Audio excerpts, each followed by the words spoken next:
to 2 things of garlic sliced in half. You want cloves, and you want parsley, and you want dill. Now, I cheat, and I have this mixed pickling spice that I like to use. Works really well by Murdoch. And I've added it in there. You bring that to a boil on a medium heat, and then you take it off the heat and you let it steep for at least 10 to 15 minutes. Okay?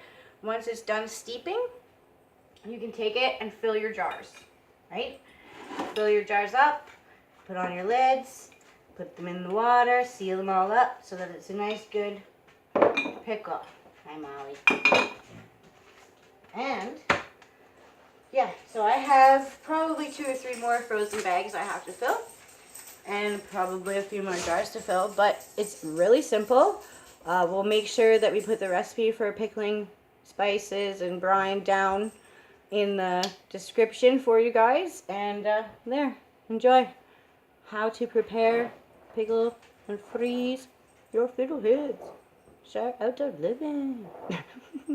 Thanks, guys. Bye.